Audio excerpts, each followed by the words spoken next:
For anybody that's watching that still is in doubt that this is happening, as you say in the book, whoever's listening to us or watching us right now, you've already interacted with multiple AIs already today. Absolutely. Absolutely. You might not know it, but it's already happened, from what you've been served up to watch, to the thing you might have bought that you wouldn't have bought otherwise, to the traffic, to you name it. It's already happening. And now singularity. Every one of them is smarter than you. Every single one of them is smarter at what it does than every human on the planet. Right. Okay. And in 2 years, according to your predictions, by 2025, there'll be one that's smarter than all of us. Than all of us. And then from there, you say by 2037, that seems like a long time until they're a billion times smarter. But a billion times is a very big number. Yeah, that is a big number.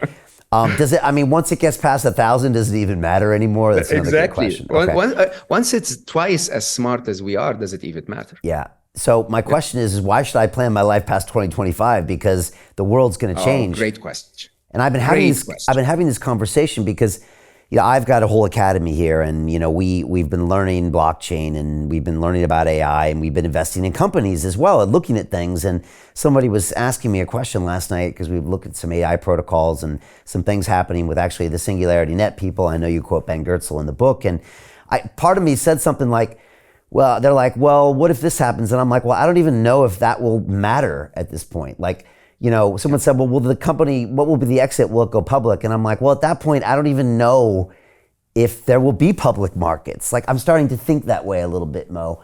Should I start? There will not. Yeah. There will not be. I mean, so the answer is 2 stages. Why should we worry about our life beyond 2025?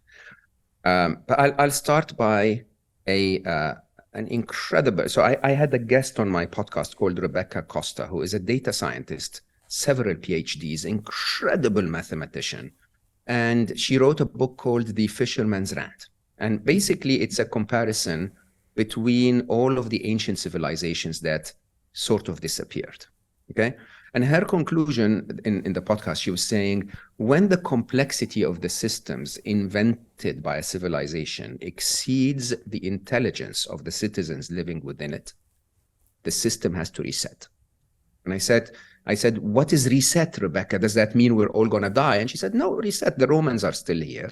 The Greeks are still here. But they had to reset everything. We're going to have to reset economic models. We're going to have to reset employment models. We're going to have to reset social models. There are a lot of things will have to be reset. Now, that basically means that we are, let's put it this way. I believe that AI will go through 3 very distinct stages, okay? Stages of life, let's call them. There is the current stage, which is AI at its infancy. Literally, I compare them because of the Gripper farm that I was telling you about to a 1.5-year-old child. They're beautiful prodigies of intelligence, okay, with beautiful open sparkly eyes looking at you and me and saying, mommy and daddy, I'm so curious, I will do whatever you tell me to do. Tell me what you want me to do and I will do it, right? Innocent, beautiful, full of potential, right? Then there is a stage in the middle that I call the teenage of AI, okay, which is uncertain. They could become the most beautiful, sweet teenagers, or they could become very angry teenagers. We'll come back to that in a minute. And then there is a final stage, which is what I call the fourth inevitable, okay, which is the AI in its adulthood.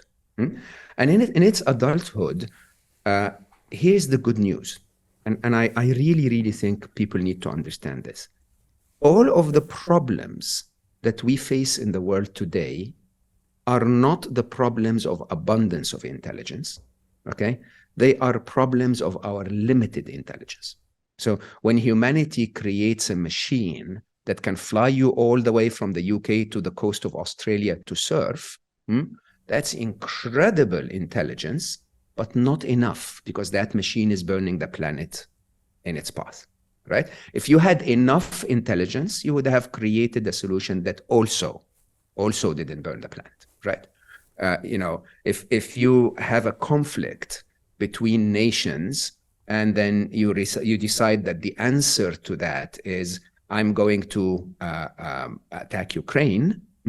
This is not a problem of limited intelligence. You have a problem of intelligence. You have to have a lot of intelligence to be able to invade another country. Okay, it is a problem of limited intelligence because you could have probably found an alternative way if every leader was intelligent enough.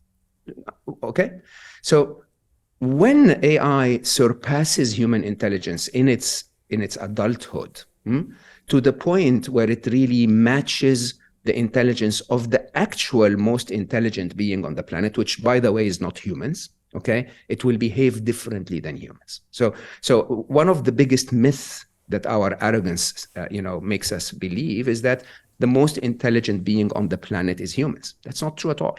The most intelligent being on the planet is life itself, okay? Life creates through abundance. We create through scarcity. That's the big difference between the intelligence of nature and life and the intelligence of humans. Humans, if we want to make our cities safe, we have to kill all the tigers and rats and everything, okay? If, if nature wants to make the world safe, it wants to create more tigers and more gazelles, and the tigers will eat the weakest gazelles, and then there will be more poop, and accordingly more trees and more giraffes and more, right? So nature creates the opposite way. That's a more intelligent way of creating. And if you understand technology as I do, and understand something like nanotech, for example, I promise you, there will be a time when, from a technological point of view, it wouldn't be difficult for you to walk to one tree and pick an apple and walk to another tree and pick an iPhone. Okay, that's very doable with nanotech. We just have limited intelligence as humans.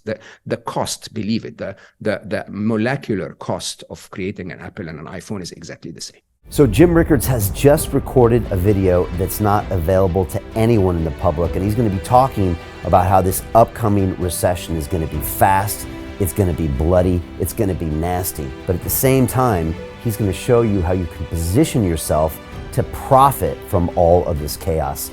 Now, we've made this video only available to our viewers. Go to londonreal.tv/Jim. Watch that immediately. I can't say enough good things about Jim Rickards. He understands the global economic system better than any guest I've ever had on London Real. His predictions are almost uncannily true, and you can learn how to profit from his vision, from his expertise, and his understanding of economics. So go to londonreal.tv/Jim or click the link below. It's an excellent, excellent look on what's going to happen in the future and how you can position yourself to profit from that. Jim is one of the best in the business, one of my favorite guests on London Real, and he's very, very good at predicting the future and showing us all to profit from it.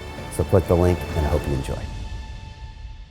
Hey, it's Brian Rose, founder of the DeFi Academy. I've told you my 4-week crypto bootcamp is amazing, but don't take my word for it. This is what my students are saying. The DeFi Academy was an amazing experience for me. It took me totally out of my comfort zone. In this course, I was challenged, I was held accountable, and pushed to do things that honestly weren't always easy. It's been phenomenal, and I can't believe we're already up on our 4 weeks. It has flown by. Going through this DeFi accelerator by far was one of the best courses I've taken. You do this course, you really get into the nitty-gritty of the activities that will make you comfortable with decentralized finance. Thank you so much to Brian and everyone at London Real and the DeFi Academy for even putting together an amazing course like this. Anybody else that wants to do it, please sign up. It is well worth the money.